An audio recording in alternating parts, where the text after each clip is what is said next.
Hello dear friends, আজকে আলোচনা করব মাইক্রোসফট এক্সেলের কিছু ফর্মুলা নিয়ে। তো চলো প্রথমে আমি স্টার্ট মেনুতে যাই। স্টার্ট মেনুতে যাওয়ার পরে এখান থেকে মাইক্রোসফট অফিস দেখব। এই হলো মাইক্রোসফট অফিস, এখান থেকে মাইক্রোসফট এক্সেল।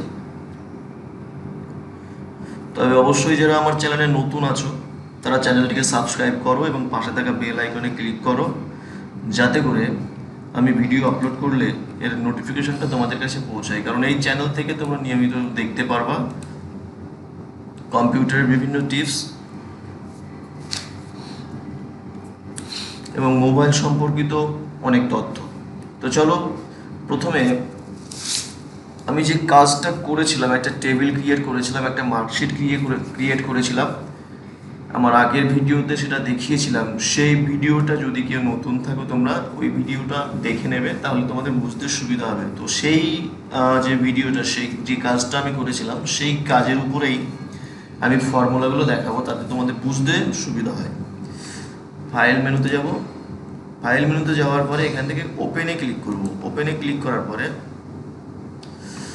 তোমরা যে ফাইলটা সেভ করেছিলে যে নামে, আমি এখানে পার্ট 2 বলে সেভ করেছিলাম, যেহেতু আমি এক্সেলের পার্ট 2 করেছিলাম, তাই এখানে ক্লিক করে এখানে ওপেন করতে হবে। এই হলো আমার কাজ। আমি এই যে টেবিলটা ক্রিয়েট করেছিলাম, এখানে একটা মার্কশিট বানিয়েছিলাম। এই মার্কশিটটা আমার 2 নম্বর ভিডিও ছিল, তোমরা দয়া করে দেখে নেবে যদি কারো বুঝতে অসুবিধা হয়। তো চলো আজকে এই যে একটা টেবিল আমি আঁকিয়েছিলাম, একটা মার্কশিট বানিয়েছিলাম কতগুলো ছাত্রছাত্রীর উপরে। তো আজকে দেখাবো যে এখানে ম্যাক্সিমাম নাম্বার একটা স্টুডেন্ট ম্যাক্সিমাম নাম্বার কত পেয়েছে, মিনিমাম নাম্বার কত পেয়েছে এবং তাদের পার্সেন্টেজ কত দাঁড়িয়েছে। চলো আজকে সেই বিষয়ে আলোচনা করব।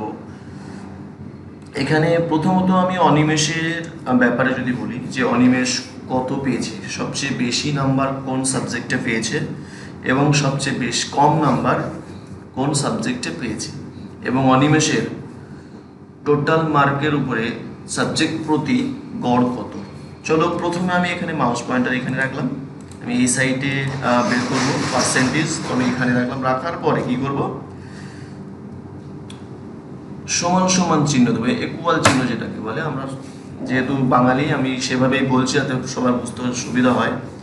তারপরে আমরা এখানে দেব ম্যাক্স, MAX, ম্যাক্স মানে ম্যাক্সিমাম। অনিমেষের যতগুলো সাবজেক্ট আছে সেই সাবজেক্টের ভিতরে ম্যাক্সিমাম নাম্বার কোন সাবজেক্টে পেয়েছে। এরপরে কি করব, এটাকে আমি আটকে দেবো ফার্স্ট ব্র্যাকেট দিয়ে। দেওয়ার পরে আমরা সূত্র, এটা কিন্তু ফর্মুলা হচ্ছে, এটা খুব ক্রিটিক্যাল এবং খুব মনে রাখার বিষয়, তোমরা অবশ্যই মনে রাখবে। যদি কারো লেখার প্রয়োজন হয় খাতা বের করে লিখতে শুরু করবে। এরপরে চলে আসি আমরা কোনটা থেকে কোনটা। দেখো এখানে 56 থেকে আমরা করব। এই 56, এই সেলটার নাম কি জানো তো? এই সেলটার নাম হচ্ছে, দেখো আমি এখানে ক্লিক করেছি, এখানে C5 চলে এসেছে, অর্থাৎ এই যে সি কলামের 5 রোতে, হ্যাঁ সি কলামের 5 রোতে আছে, সেই জন্য এটা। দেখো এখানে যদি আমরা ক্লিক করি তাহলে K5 অর্থাৎ কে, এই যে এখানে কে আছে আর এখানে 5 আছে, তো এই সেলের নাম হচ্ছে K5। তো আমরা এখন কোন সেল করব, এখান থেকে 5, এই যে 56 যেটা আছে অর্থাৎ C5 সেলে আমরা এখানে ক্লিক করব। ক্লিক করার পরে কিবোর্ড থেকে শিফট চেপে কোলন দেব, কোলন, এই যে কোলন দেওয়ার পরে কি করব, এটাকে কাটবো। কোলনটা দেওয়ার হয়ে গেছে। দেওয়ার পরে আমরা এখানে 45-এ ক্লিক করবো। এই দেখো 45-এ ক্লিক করার পরে এখানে G5 অটোমেটিক শো নিয়েছে। যদি শো না নেয়, হয়তো মাইক্রোসফট যেটা অফিস 7 আছে সেখানে হয়তো শো নাও নিতে পারে। যদি না নেয় তোমরা এখানে লিখবা এই যে সেলটা, যে সেল থেকে যে সেল পর্যন্ত তোমরা ম্যাক্সিমাইজ করতে চাও, তো সেখানে রাখতে হবে। এই সেলের নাম হচ্ছে, যেখানে আমি কার্সর ধরেছি, এই সেলের নাম হচ্ছে এই যে উপরের G, আর এখান থেকে 5 অর্থাৎ G5। এইবার কি করব, এটাকে আমরা ফার্স্ট ব্র্যাকেট দিয়ে আটকে দেবো। আটকে দেওয়ার পরে এবার কম্পিউটার থেকে এন্টার চাপ। দেখো হয়ে গেছে। এটা হচ্ছে 78, এটা হচ্ছে ম্যাক্সিমাইজ নাম্বার, এটা হচ্ছে ম্যাক্সিমাইজ নাম্বার অর্থাৎ এই অনিমেষ কত পেয়েছে সাবজেক্ট প্রতি, সাবজেক্টে সবচেয়ে বেশি নাম্বার কোন সাবজেক্টে পেয়েছে, এই যে বায়োলজিতে, হ্যাঁ এটাই হচ্ছে অনিমেষ পেয়েছে। এইবার আমরা বের করবো অনিমেষের মিনিমাম নাম্বার অর্থাৎ সাবজেক্টে কোন সাবজেক্টে অনিমেষ সবচেয়ে কম নাম্বার পেয়েছে। তখন আমরা কি করব, কিবোর্ড থেকে আমরা সমান সমান চিহ্ন দেব বা ইকুয়াল চিহ্ন দেব, দেওয়ার পরে লিখবো আমরা মিনিমাম, MIN, মিনিমাম। মিনিমাম দেওয়ার পরে এখানে শিফট চেপে ফার্স্ট ব্র্যাকেট দেব, ফার্স্ট ব্র্যাকেট দেওয়ার পরে আবার আমরা কোন কোন সেলের উপরে বিষয়টা আনবো, অঙ্কটা করব, তখন আমরা এখানে 56তে ক্লিক করলে এখানে C5 অর্থাৎ সি, আমি বারবার বলছি এই সেলের নাম হচ্ছে সি, আর এখান থেকে যেহেতু এই পর্যন্ত আসছে তাই এটা C5। এবার আমরা কলম দেব, কলম দেওয়ার পরে আবার আমরা এখান থেকে 45-এ ক্লিক করব, তাহলে এখানে C5 অটোমেটিক চলে আসছে। এবার কি করব, আমরা শিফট চেপে আবার ফার্স্ট ব্র্যাকেট দিয়ে আটকে দেবো, দেওয়ার পরে আবার এন্টার চাপবো। দেখো তাহলে অনিমেষ সবচেয়ে বেশি নাম্বার পেয়েছে বায়োলজিতে 78, সেটা আমরা বের করে ফেলেছি, এবং অনিমেষ সবচেয়ে কম নাম্বার পেয়েছে ইংলিশে, সেটা আমরা বার করে ফেলেছি, বাস হয়ে গেল।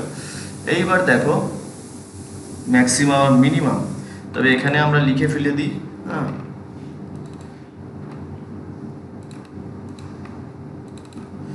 এখানে আমরা লিখে ফেলে দিই ম্যাক্সিমাম, আর এটা হচ্ছে মিনিমাম। সংক্ষিপ্তভাবে আমি দিলাম, ভিডিওটা যাতে লম্বা না হয়। এইবার এটাকে কি করব আমরা, এখানে যদি তোমাদের সেন্টারে রাখার প্রয়োজন হয় তো এটাকে পুরোটা সিলেক্ট করে সেন্টারে আনবো, সে আমি পরে দেখাচ্ছি।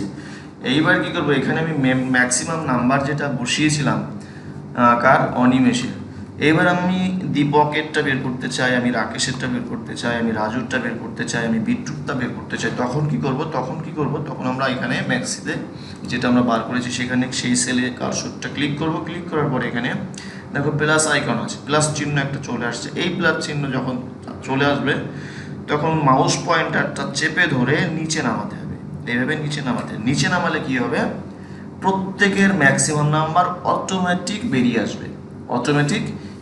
আসবে। যদি তোমরা সূত্র ক্রিয়েট করে, যদি তোমরা সূত্রের মাধ্যমে অর্থাৎ ফর্মুলার মাধ্যমে যদি তোমরা ম্যাক্সিমাইজ বার করো, একজনেরটা বার করলে বাকি জনেরটা এইভাবে বেরিয়ে আসবে। শুধু বাকি জনের না, এখানে হয়তো 10 জন স্টুডেন্ট আছে, যদি কোনো স্কুলে 250-300 জন স্টুডেন্ট থাকে এবং তাদের যে ম্যাক্সিমাম নাম্বারগুলো, একজনকে শুধু ফর্মুলায় ফেললে বাকিদের ম্যাক্সিমাইজ নাম্বার চলে আসবে। ঠিক মিনিমাম নাম্বারের ক্ষেত্রেও তাই, দেখো এখানে চলে এলো, এখানে ধরে এবার এখানে মাউস পয়েন্টার রাখতে হবে 45-এ, রাখার পরে এখানে নিচে দেখো একটা অ্যারো চিহ্ন আসবে, ধরলেই কার্সর, আবার এইভাবে টেনে নিয়ে নিচে আসতে হবে, দেখা যাবে, তাহলে প্রত্যেকের মিনিমাম নাম্বার চলে আসবে। তো এইভাবে খুব বিরাট একটা জিনিস, এক্সেলের কাজ সাধারণত অফিসিয়াল কাজগুলো এইভাবেই হয়ে থাকে। বাস হয়ে গেল। এইবার কি করব, আমরা এভারেজ করবো, যে আমরা অনিমেষের টোটাল নাম্বারের উপরে এভারেজ করবো, যে গড় কত পেয়েছে, দীপক গড় কত পেয়েছে। চলো আমরা আবার সূত্র ক্রিয়েট করি, তবে এর ফাঁকে একটা কথা বলে রাখি, এই যে আমরা মিনিমাম ম্যাক্সিমাম যেভাবে বার করলাম, এটা 2 রকমভাবে বার করা যায়। কিভাবে? এই 2 রকমভাবে বের করা যায়। যেমন ধরো আমি প্রথমে দিয়েছিলাম হচ্ছে এই যে সমান সমান চিহ্ন, তারপরে দিয়েছিলাম ম্যাক্সিমাইজ, তারপরে দিয়েছিলাম ফার্স্ট ব্র্যাকেট, এরপর দিয়েছিলাম কি এই সেলটা, এই সেলটা যদি আমরা সেল নাম্বার না দিই, যদি আমরা 56 করি তবেও কিন্তু হবে। আমরা যদি মনে করো যে আমরা 3টে সংখ্যার উপরে গড় করতে চাই, 3টে সবচেয়ে বেশি কোন করতে চাই, তখন আমরা দেখা যাচ্ছে 56, এখানে কমা দিতে হবে, 56, 63, 53,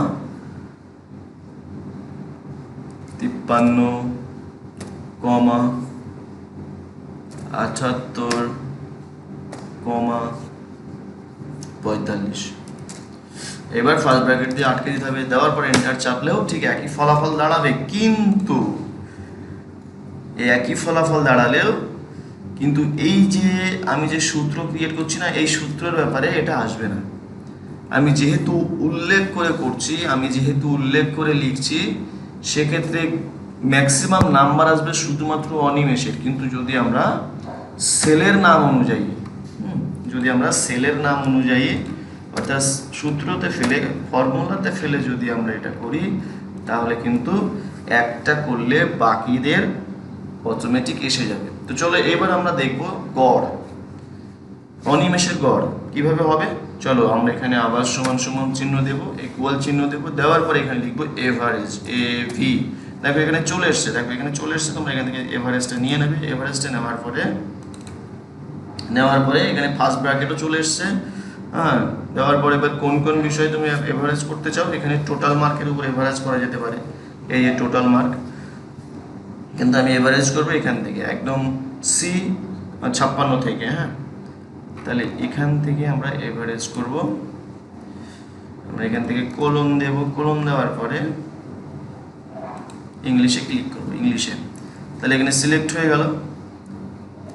সিলেক্ট হওয়ার পরে তারপরে এখান থেকে শিফট চেপে আমরা ফার্স্ট ব্র্যাকেট দিয়ে আটকে দেবো, দেওয়ার পরে এন্টার চাপবো। দেখো এখানে 59.56% নাম্বার এসছে, 59.6 গড় এসছে। তাহলে এই গড়টা আমরা বের করে ফেললাম শুধুমাত্র অনিমেষের। এইবার দীপক, রাকেশ, রাজু, বিট্টু এদের কিভাবে বের করবো, ঠিক সেম যেভাবে আমরা ম্যাক্সিমাম বের করেছিলাম, যেভাবে আমরা মিনিমাম বের করেছিলাম, ঠিক সেভাবে আমরা এখানে কার্সর ধরবো। কার্সর ধরে এখানে নিচে নিয়ে আসবো। নিচে নিয়ে আসার পরে দেখো একটা প্লাস আইকন ফুটে উঠবে। এই প্লাস আইকন যখন ফুটে উঠবে তখন মাউস পয়েন্টার চেপে ধরে, চেপে ধরে এইভাবে নিয়ে আসবো। দেখো সব অটোমেটিক হয়ে গেছে। এই হচ্ছে আমাদের ফর্মুলাতে কাজ করার সুবিধা।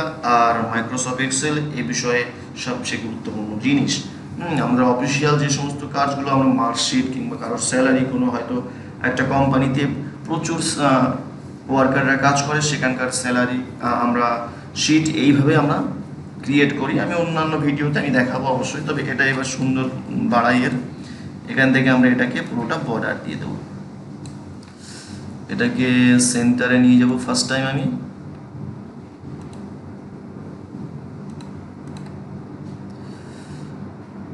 এরপরে এটাকে বর্ডার দিতে গেলে এই যে হোম মেনুতে থাকছে, হোম মেনুর পরে এখানে ক্লিক করতে হবে। ক্লিক করার পরে এখানে আছে বর্ডার, চলে এসছে।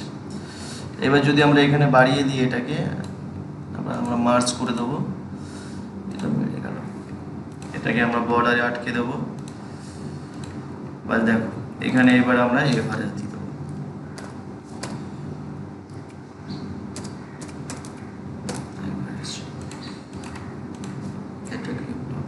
দেখো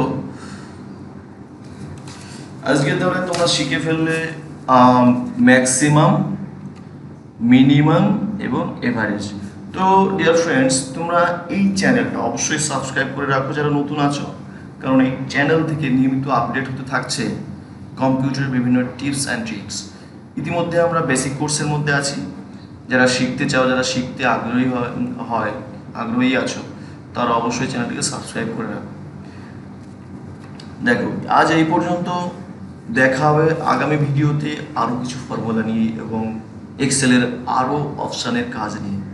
ঠিক আছে ফ্রেন্ডস, আজ এই পর্যন্ত দেখা হবে।